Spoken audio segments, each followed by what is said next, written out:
rumah tangga kita penuh keberkahan Allah Subhanahu wa Ta'ala. Bersama-sama kita hormati dan kita cintai sesepuh kita, orang tua kita yang alhamdulillah beliau masih sehat. Doakan beliau, cintai beliau, karena apabila satu kampung masih ada ulamanya, masih ada sesepuh ulamanya, kampung tersebut masih mendapatkan pandangan khususiyah dari Allah Subhanahu wa Ta'ala. Doa kita fadilah jazakallah Al-Fatih di Muhammad Ibrahim hafizahullah ta'ala di Ma'had Ibrahim, semoga Allah Subhanahu wa Ta'ala berikan kesehatan, keberkahan, anak cucunya dimuliakan oleh Allah, menjadi kebahagiaan Rasulullah sallallahu alaihi wasallam. Bersama-sama Al-Fatih muliakan dan Al-Fatih cintai Da'ila Allah sahibul fadilah Sa'ala Al-Habib Muhammad bin Ja'far Musaim bin Taha Al-Hamsi hafizahullah ta'ala. Semoga kedatangan para hawaib membuat kampung ini, masjid ini dipandang oleh Allah dengan pandangan kecintaan. Bersama-sama kita muliakan dan kita cintai Fadilah Allah sesepuh kita, sesepuh habaib kita, Fadilah Allah Sayyidul Walid Al-Habib Abdul Qadir Nassan As-Segar hafizahullah ta'ala. Semoga Allah berikan kesehatan kepada beliau, menyempatkan waktu hadir ke masjid kita, Masjid Nurul Taqwa, yang sama-sama kita hormati, kita cintai Ketua DKM Masjid Nurul Taqwa Nurul Muttaqin Al-Mukarram Al-Ustaz Limaruddin. Semoga Allah beri kesehatan, keberkahan. Bapak Dr. Andas Ustaz Hasan Basri hafizahullah, semoga Allah beri kesehatan. وأنقذنا من ظلمة الجهل والدياجر. الحمد لله الذي هدانا بعبده المختار من دعانا إليه بالإذن وقد نادانا لبيك يا من دلنا وهدانا. صلى الله وسلم وبارك عليه وعلى آله. والحمد لله الذي جمعنا في هذا المجمع الكريم وفي هذا المناسبة العظيمة. جمعنا الله وإياكم من نبينا وشفيعنا ومولانا محمد ومولانا محمد ومولانا محمد في الدنيا والبرزخ ويوم القيامة. اللهم فصل وسلم وشرف وكرم ومجد وعظيم على سيدنا محمد صلاة تغفر بها الذنوب وتصلح بها القلوب وتنطلق بها الأوسط وتلين بها الصعوب، وعلى آله وصحبه ومن إليه منسوب. اللهم بارك لنا في الرجاب وشعبان وبلغنا رمضان. اللهم بارك لنا في الرجاب وشعبان وبلغنا رمضان. اللهم بارك لنا في الرجاب وشعبان وبلغنا رمضان. limpahan puji kehadirat Allah Jalla wa'ala, Tuhanku dan Tuhan kalian, Sang Maha Pencipta alam semesta raya, yang menghidupkan dan yang mematikan setiap hamba, yang menciptakan kebahagiaan dan yang menciptakan tangisan di muka bumi, menyatu padukan senyuman dan tangisan di alam dunia ini, menyatu padukan kekayaan dan kemiskinan di alam dunia ini, sehingga ada kalanya manusia hidup penuh dengan limpahan kenikmatan, dan ada kalanya manusia penuh hidupnya dengan ujian dan tangisan, menandakan bahwa dunia sementara, akhirah abadi selamanya. Allah menciptakan dunia bukan untuk tempat yang abadi. Allah menciptakan kalian bahagia bukan untuk kebahagiaan yang abadi. Allah telah mempersiapkan tempat kebahagiaan abadi di surga bersama Rasulullah sallallahu wasallam wa baraka alaihi wa ala alihi, sehingga setiap hamba yang mencari kebahagiaan hanya seputar dunia maka ia tidak akan pernah mendapatkan kebahagiaan abadi akhirat. Beruntunglah aku dan kalian dikumpulkan pada malam hari ini dalam takdir ketentuan Rabbul Alamin. Adakah kiranya manusia yang mampu datang malam hari ini dengan kehendaknya sendiri? Adakah kiranya manusia mampu berjalan tanpa kehendak Allah Subhanahu wa Ta'ala? Tidak. Bahkan seorang yang memiliki kedua kaki tanpa izin Allah bergerak tak mampu bergerak kedua kakinya. Bahkan ada seorang memiliki dua buah bola mata tak diizinkan melihat oleh Allah, tak mampu melihat, dibutakan oleh Allah, diberi penyakit oleh Allah. Namun malam hari ini Allah mudahkan kita. Ini merupakan salah satu tanda kecintaan Allah kepada kita. Allah tidak mau membiarkan kita bahagia hanya seputar di alam dunia saja, namun Allah mempersiapkan kebahagiaan untuk kita fil akhirah bersama Sayyidul Wujud Sayyidina Muhammad. Sehingga Allah perdengarkan firman-firman-Nya, Allah perdengarkan sabda-sabda Nabi-Nya Sayyidina Muhammad sallallahu wasallam wa baraka alaihi wa ala alihi. Malam hari ini adalah malam kemuliaan. Malam hari ini adalah malam penuh keberkahan Rabbul Alamin. Malam bulan Rajab, malam tanggal 27 Rajab, malam yang bersejarah, malam di Isra Mi'rajkannya baginda Nabi Muhammad sallallahu wasallam wa baraka alaihi wa ala alihi. Seraya Allah Subhanahu wa Ta'ala berfirman di awal surah Al-Isra, di awal surah Al-Isra, Subhanalladzi asra bi'abdihi laylan minal masjidil haram ilal masjidil aqsa alladzi barakna hawlahu linuriyahu min ayatina innahu huwas sami'ul basir.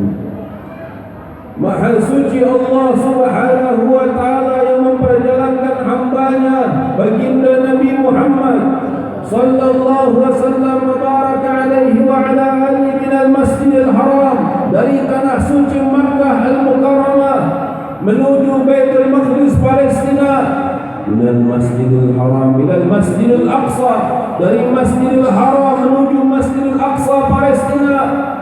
Sampailah baginda Nabi Muhammad sallallahu wasallam wa baraka alaihi wa ala alihi.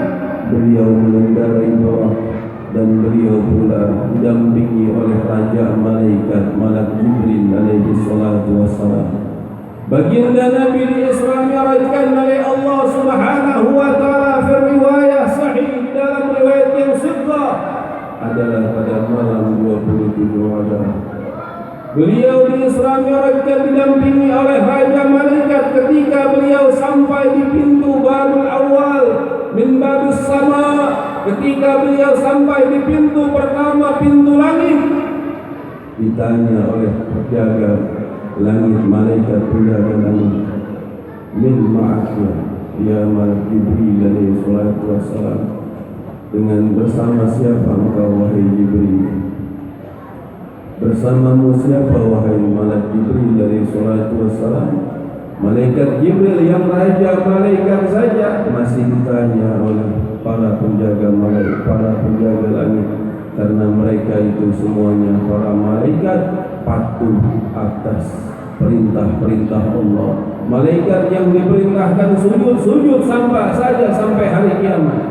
Malaikat yang diperintahkan tasbih saja sampai hari kiamat. Malaikat yang menjaga pintu langit menjaga saja sampai hari kiamat. Saat itu Malaikat Jibril alaihi salatu wassalam menerangkan, bersamaku Muhammad Rasulullah, bersamaku baginda Nabi Muhammad utusan Allah. Ahlan wa sahlan wa marhaba, selamat datang yang ditunggu telah tiba. Semulia-mulia Nabi ciptaan Allah Subhanahu wa Ta'ala telah diutus dan telah datang. Maka dibukakanlah pintu langit oleh para malaikat Allah Subhanahu wa Ta'ala, dan telapak baginda Nabi Muhammad sallallahu wasallam wa baraka alaihi wa ala alihi dimuliakan oleh Allah Subhanahu wa Ta'ala.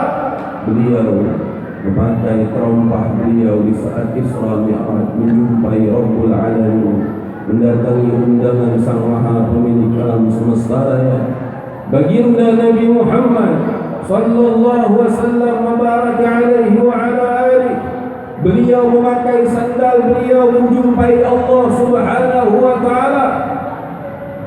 Wajar saja keturunan baginda Nabi sallallahu alaihi wasallam, Sultanul Awliya, Qutbur Rabbani wa Ghawthul Khamadani, Asy-Syaikh Muhyiddin Abdul Qadir Jailani qaddasallahu sirrahul aziz Al-Hasani, beliau menerangkan, lapak kakiku ada di pundaknya para wali.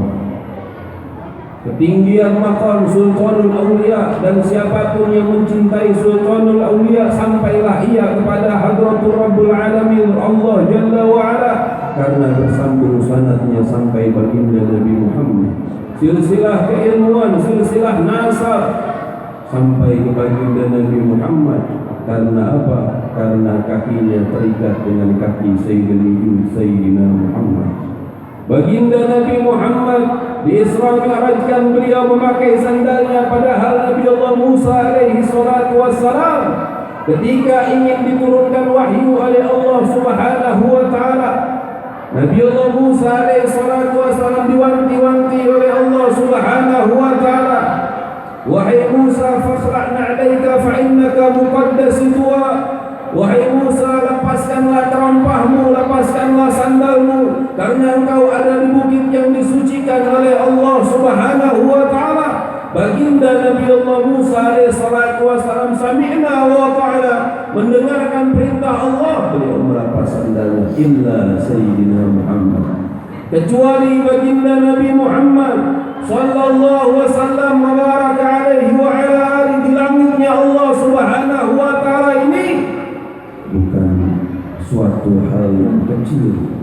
Planet bumi adalah planet terkecil daripada planet-planet yang diciptakan oleh Allah Subhanahu wa taala. Neptunus, Pluto, Andromeda, bahkan itu berjarak 2 juta tahun kecepatan cahaya. 2 juta tahun kecepatan cahaya menurut ilmuwan. Itu pun masih perkiraan saja. Bagaimana memiliki apa? Memiliki jet pribadi pun tidak akan sampai ke pintu gerbang langit pertama. Bahkan Neil Armstrong, seorang yang dikatakan sudah pernah menginjakkan kaki di bumi, itu planet yang menyerupai bumi, bukan yang planet yang menyerupai bulan, bukan planet yang menyerupai bumi. Ini menandakan apa? Begitu banyak oleh Allah, laisal insan, laisal jin, bukan manusia, bukan jin, walakinnal malaika, akan tetapi makhluk yang paling banyak diciptakan oleh Allah adalah malaikat. Karena nanti malaikat yang akan memegang kekang kendali daripada siksa satu mata rantai di neraka jahanam dipegang oleh 70.000 malaikat. Satu mata rantai kekang, 2, 3, 4 terus, dan akan banyak sekali malaikat. Belum lagi malaikat penopang aras, belum lagi malaikat yang mengikuti kita, belum lagi malaikat-malaikat yang lainnya. Begitu banyak malaikat, namun seluruh malaikat tersebut menyambut kedatangan Sayyidina Muhammad sallallahu wasallam mubarak alaihi wa ala alihi. Sampailah baginda Nabi bersama malaikat Jibril alaihi salatu wasallam fil mauqif, di tempat pemberhentian makhluk atas Rabbul Alamin, Sang Maha Pencipta alam semesta raya. Malaikat Jibril mengatakan kepada Rasulullah, ya Rasulullah, wahai Rasulullah, cukuplah aku di sini karena aku tidak akan mampu melangkahi batas mauqif yang telah Allah tentukan ini. Baginda Nabi bertanya, ya Jibril, wahai Jibril, kau akan berpisah denganku? Bukan berpisah ya Rasulullah, akan tetapi aku tidak diizinkan oleh Allah melewati batas ini. Apabila aku melewati batas ini, maka akan hancur leburlah diriku, seorang raja malaikat. Malaikat Jibril alaihi salatu wassalam tidak sanggup menembus batas cahaya yang Allah Subhanahu wa taala telah tetapkan. Namun baginda Nabi Muhammad sallallahu wasallam mubarak alaihi wa ala alihi, dengan jasadnya, dengan ruhnya, menjumpai Allah Subhanahu wa ta'ala, dan di saat itulah diwajibkan perintah salat. Perintah salat diwajibkan oleh Allah dalam riwayat 50 waktu, dan baginda Nabi meminta keringanan sampai datanglah 5 waktu. Mengapa? Karena baginda Nabi Muhammad sangat mencintai kita umat akhir zaman yang tidak akan bisa sanggup sampai puluhan kali kewajiban melaksanakan ibadah. Hanya yang wajib 5 waktu saja, kadang-kadang ada yang masih belang-belang melaksanakan ibadahnya. Inilah baginda Nabi Muhammad sallallahu wasallam mubaraka alaihi wa ala alihi, yang ketika summa dana fatadalla, ketika baginda Nabi Muhammad sallallahu wasallam mubaraka alaihi wa ala alihi berhadapan dengan Allah Subhanahu wa ta'ala secara langsung, tak ada satupun manusia yang sanggup memandang wajah Allah kecuali Sayyidina Muhammad, kecuali Nabiku dan Nabi kalian namanya Muhammad Rasulullah, seorang Nabi yang sangat dicintai Allah. Di dalam kitab tafsir Al-Imam Ibn Katsir, di dalam kitab tafsir Ibn Jarir, bahwasanya Nabi Allah Musa alaihi salatu wassalam meminta kepada Allah untuk ditampakkan wajah Allah, wujud Allah Subhanahu wa ta'ala di dunia, di alam dunia ini. Allah menerangkan, ya Musa, kalau kau ingin melihat aku, coba kau lihat bukit Tursina. Belum berkedip, mata Nabi Allah Musa alaihi salatu wassalam sudah menjadi debu. Di dalam hikayat bukit Tursina itu, ya, Jabal Tursina itu sangat besar sekali, sangat tinggi sekali, namun menjadi debu berkeping-keping, belum satu kedipan mata sudah rata seluruhnya. Pingsan Nabi Allah Musa alaihi salatu wassalam dan bertaubat memohon ampun kepada Allah Subhanahu wa ta'ala. Walaupun beliau kalimullah, seorang nabi yang dapat berbicara kepada Allah Subhanahu wa ta'ala, namun tetap beliau memohon pengampunan Allah Subhanahu wa ta'ala. Ini adalah seorang nabi tidak mampu memandang Allah Subhanahu wa ta'ala di alam dunia, namun baginda Nabi Muhammad sallallahu wasallam mubaraka alaihi wa ala alihi, beliau memandang Allah secara langsung, karena nikmat surga kalah dengan memandang wajahnya Allah Subhanahu wa ta'ala. Nanti di surga Allah Subhanahu wa ta'ala akan membuka tirai-tirainya sehingga kita dapat memandang Allah. Semoga kita seluruhnya menjadi ahli surga bersama baginda Nabi Muhammad sallallahu wasallam mubaraka alaihi wa ala alihi. Baginda Nabi Muhammad sallallahu wasallam mubaraka alaihi wa ala alihi, beliau bersabda, as-salatu imaduddin, faman taraka faqad hadama ad-din. Salat adalah tiang agama. Siapa saja yang meninggalkan salat, tak mau melaksanakan salat, faqad, sungguh-sungguh hadama ad-din, dia telah menghancurkan agamanya, dia telah merobohkan tiang-tiang daripada agamanya. Yang dimaksud oleh baginda Nabi Muhammad ini bukan kehancuran Islam. Islam adalah inna dina indallahi Islam. Agama yang dimuliakan oleh Allah adalah agama Islam, dan mulia akan terus mulia sampai alam abadi akhirat. Kau muliakan ataupun tak kau muliakan, Islam akan tetap mulia. Namun di sini baginda Nabi ingin menekankan kepada kita, as-salat, bermula salat imaduddin, adalah tiang agama. Seorang yang meninggalkan salat faqad hadamaddin, sama saja ia meruntuhkan agamanya, meruntuhkan sendi-sendi keberkahan hidupnya. Maka orang yang meninggalkan salat, hidupnya penuh dengan keterpurukan, batinnya penuh dengan kekacauan. Ada orang diberi kekayaan oleh Allah, namun ia tidak sholat. Secara zahirnya ia terlihat bahagia, namun batinnya penuh dengan keterpurukan, penuh dengan kegalauan, penuh dengan keputusasaan. Tidak ada yang menguatkan dirinya. Maka semiskin-miskin manusia, walaupun dia memiliki jabatan, walaupun dia memiliki kekayaan yang banyak, ia masih disebut miskin. apabila ia tidak memiliki sahabat yang mengingatkan ia untuk urusan abadi akhirat. Dan seorang tidak disebut miskin apabila ia masih memiliki sahabat yang senantiasa mengingatkan dirinya untuk urusan abadi akhiratnya. Yang ingetin urusan dunia banyak. Bahkan kita secara pribadi belum makan, kita akan ingat bahwa kita bisa makan. Aduh, saya belum makan ya. Kita akan sendok nasi, kita akan makan. Baginda Nabi Muhammad menginginkan seluruh umatnya masuk dalam naungan pengampunan Allah, naungan keridhaan Allah. Bagaimana caranya kita bisa sampai kepada Allah, bisa sampai kepada Rasulullah sallallahu alaihi wasallam mubaraka alaihi wa ala alihi? Tentunya dengan arahan guru-guru mulia kita. Makanya kita bersyukur, ya, kita bersyukur sekali bahwasanya guru kita sesepuh kita masih sehat. Buya jujur tadi ketika beliau Kiai Muhammad Ibrahim ini mengatakan, Buya 2 tahun dulu pernah hadir di daerah sini ya. Saya waktu itu sedang sakit. Ya Allah, banyak sesepuh-sesepuh ulama telah wafat. Sungguh kematian para penjabat, kematian para pengusaha, kematian tersebut seluruhnya tidak sekalipun dilihat oleh iblis laknatullah. Namun kewafatan para ulama salihin ini yang sangat diperhatikan oleh iblis laknatullah. Mengapa? Karena satu ulama yang wafat tidak akan ada yang sanggup menggantikan kedudukannya. Kalau penjabat wafat, jutaan orang berebut menjadi penjabat. Kalau orang kaya wafat, jutaan orang yang berebut ingin menjadi pengusaha pengganti dirinya.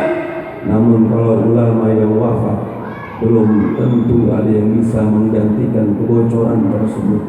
Maka cintailah ulama salihin. Jadikanlah momen Isra Mi'raj ini menambahkan kecintaan kita kepada ulama salihin, sehingga kita menjadi ahli masjid sebagaimana baginda Nabi Muhammad sallallahu wasallam mubaraka alaihi wa ala alihi. Beliau di Isra Mi'rajkan minal Masjidil Haram ila Masjidil Aqsa, dari Makkah Al-Mukarramah menuju Palestina Masjidil Aqsa. Ini menandakan bahwa sungguh-sungguhlah kita sebagai umat Nabi untuk memakmurkan masjid Allah Subhanahu wa taala, Baitullah, rumahnya Allah Subhanahu wa taala.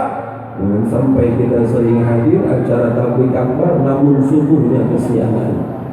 Jangan sampai kita sering hadir acara namun sholat kita masih kita tidak jaga. Para kutubul awliya, para pembesar-pembesar wali-wali Allah Subhanahu wa ta'ala, mereka dimuliakan oleh Allah bukan karena ibadah wajibnya, namun pada ibadah-ibadah nafilahnya, ibadah-ibadah sunnahnya. Makanya para wali-wali Allah tidak membicarakan ibadah wajib. Mengapa? Wajib itu sudah makanan mereka. Yang mereka ceritakan adalah ibadah sunnah. Mengapa? Ketika mereka itu satu saja lalai daripada ibadah sunnah, mereka menangis. Itu merupakan salah satu maksiat menurut mereka. Makanya para wali-wali Allah itu, ya, mereka tidak pernah lepas sholat tahajud. Al-alim al-allam arif billah al-habib Muhammad bin Salim bin Habib bin Syekh Abu Bakar bin Salim, beliau menerangkan, setiap santri, setiap para pelajar apabila ia meninggalkan tahajud walau rakatain, meskipun cuma 2 rakaat saja, ia tak patut disebut pelajar. Na'udzubillah, summa na'udzubillah min dzalik. Karena begitu sulit menjalankan ibadah sunnah ini. Allah Subhanahu wa taala dalam hadis kitab Musnad Imam Tirmidzi, hadis sahih, bahwasanya awal ma yuhasabu, awal yang pertama dihisab oleh Allah Subhanahu wa taala di dalam amal-amal ibadah seorang hamba, salatuhu adalah salatnya. Apabila salat kita rusak, akan rusak semuanya. Salat kita rusak, pasti kita rajin maksiat. Salat kita rusak, pasti mata kita sering melihat gambar-gambar yang diharamkan oleh Allah. Salat kita rusak, pasti rumah tangga kita penuh kekacauan dalam hal ibadah. Tak memperhatikan istrinya dalam ibadahnya, tak memperhatikan anaknya dalam ibadahnya. Awalnya adalah salat. Maka ketika salat wajib seorang hamba rusak, di saat diperiksa oleh malaikat, diperintah oleh Allah Subhanahu wa taala rusak salatnya, ditanya oleh Allah, coba kau cari adakah ibadah salat sunnah. Karena ibadah salat sunnah ini menambah ibadah yang wajib. Bayangkan hadirin hadirat yang dimuliakan Allah, hisab Allah teramat besar.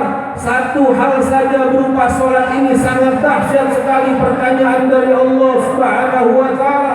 Belum perkara kita mencari nafkah, belum perkara kita menjaga mata, belum perkara kita menjaga hati, belum perkara menjaga tangan, belum perkara. Dan sampaikan usia kami, ruh kami menuju bulan suci Ramadan. Mengapa sih baginda Nabi doa semacam ini? Mau tahu? Banyak saudara-saudari kita, tetangga kita, guru kita, mungkin sahabat kita, belum sampai bulan suci Ramadan sudah dicabut ruhnya oleh malaikat Jibril alaihi salatu wassalam. Tak ada yang mengetahui usia kita, tak ada yang mengetahui jumlah nafas kita, tak ada yang mengetahui kita akan diwafatkan dalam keadaan apa. Namun ketika kita mendoa seperti doa yang diajarkan oleh baginda Nabi tadi, maka hidup kita diberi keberkahan oleh Allah Subhanahu wa taala. Semoga di malam Isra Mi'raj ini Allah memuliakan kita di dunia dan akhirat. Dan akhir daripada inti tausiah ini, perbanyaklah kita memohon ampun kepada Allah Subhanahu wa taala, jaga salat, dan yang ketiga adalah perbanyak membaca sholawat kepada baginda Nabi Muhammad. Ra'aitu lailatul mi'raj, aku melihat ketika aku diisra mi'rajkan oleh Allah Subhanahu wa taala, nahran, suatu sungai, ma'uhu, yang mana airnya itu lebih wangi daripada misik, dan lebih manis daripada asal mani, dan lebih harum daripada minyak yang sangat wangi, minyak misik. Dan airnya itu seperti air laban, seperti air susu.